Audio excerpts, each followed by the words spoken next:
and it involves mostly sex. The only thing I'm good at is sex. Is it? It's not the only thing you're good at. Really? Why? Because I've had a lot of it.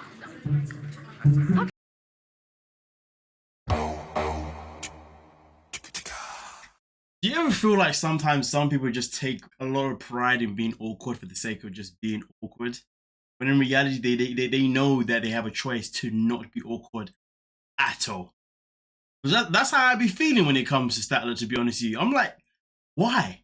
But you know, Statler says when she gets nervous, verbal diarrhea just comes out of her mouth. She just says what's on her mind. Doesn't even think about whether it should be said or should not be said or X, Y, Z.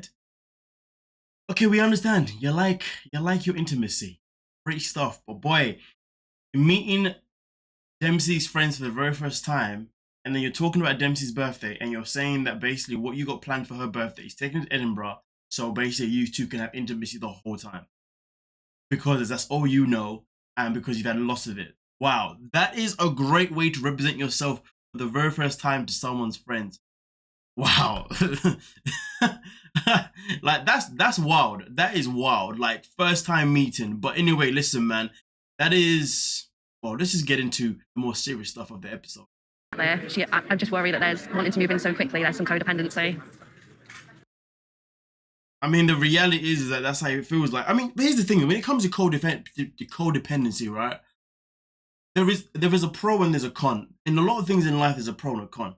And the matter of fact is if that codependency comes from a negative place or comes from a positive place. If it comes from one of those negative toxic places, of course, that's a red flag 100%.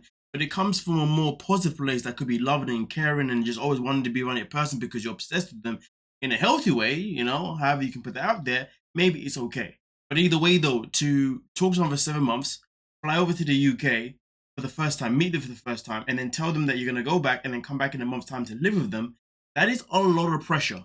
A lot of added pressure. But right now, the friends have learned that Statler wants to move in with Dempsey straight off the bat. You know what I mean? In reality, you know, it would be better if there was a case of where she did move to the UK.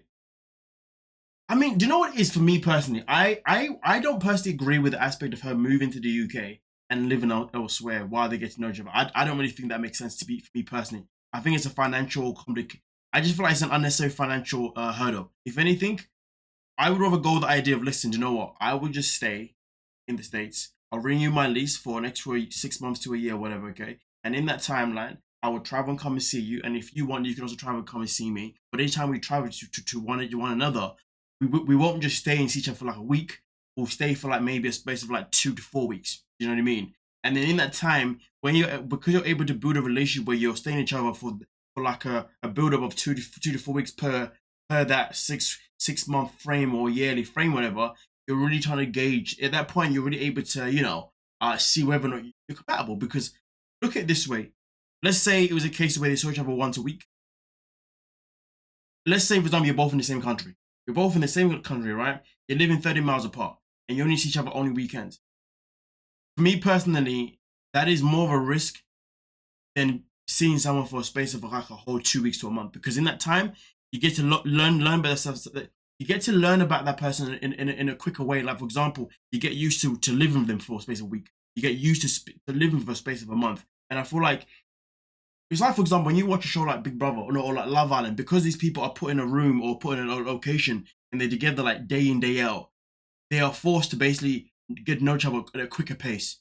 You know what I mean? And it can be healthy. So the way I look at it is that if there's a case of where they've seen each other and there's like a good amount of time each time they see each other, that is a good way to know, okay, will we ever be compatible living together? Because of course, each time they travel to see each other, of course, they'll be staying together the whole time, do you see what I'm saying, in each other's accommodations. And therefore, they can experience that person's lifestyle when they're working, you know what I mean? All that kind of stuff. So to be honest, that would be the best plan. But for Statler to then move to the UK, find another place, and then they see each other anyway all the time anyway, especially when you're dealing with a codependent person like Statler anyway, it's like, so basically I'm paying bills over it. You know, I know,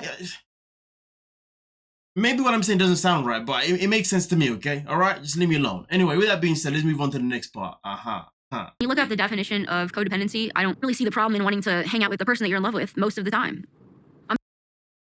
You see, and this is what I'm trying to say, like, that is a positive way of looking at it, to be honest. I don't see anything wrong with that. You know, I know a lot of people that, you know, when they get with someone, you know, they want to be with that person all the time.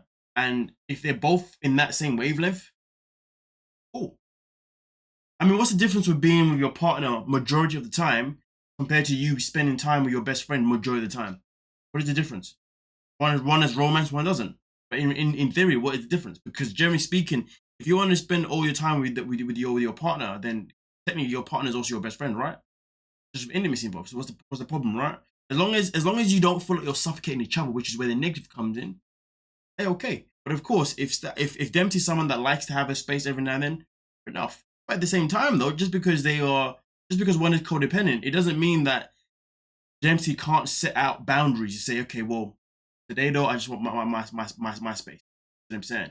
So there is a level of health behind it. So I'm not really gonna slam Statler for wanting that per se, you know, because if she wants it in a positive way, fair enough. Obviously, it's questionable whether it's a positive thing because we know that she's been looking to replace a certain part of herself because where she's always felt neglected and unwanted, which I completely understand. But just because she has that history behind it doesn't mean that her intentions of being codependent are necessarily negative. Because at the end of the day, if she's more than happy to risk put all eggs in one basket, well then I guess because she's willing to take that risk, it is what it is. Yeah, I guess it depends on how you want to look at it, right? But obviously right now Dempsey's a bit like, I don't know how this is gonna work for me. Question is though, what does Dempsey come up to? What decision does she come to in the end? To be with Statler, I want to be with Statler, I love her. And so maybe I shouldn't be pushing away the happily ever after that I've always wanted. So, you know, in this situation here, Dempsey's like, you know what? In theory, there's nothing that should go wrong with our relationship, so maybe I shouldn't be stopping it just because of XYZ. Maybe I should just take a leap of faith and give it a try.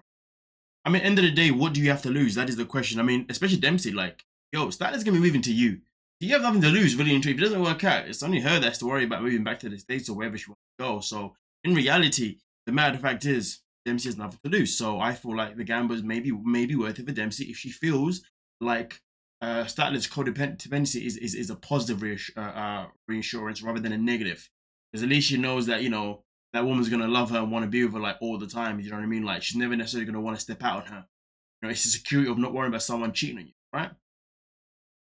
But of course, so many other factors also have to matter, as well as that, you know what I mean? But either way, though, you guys let me know what you're thinking down below in the comment section, and we'll talk about it. Hit the like, subscribe, and of course,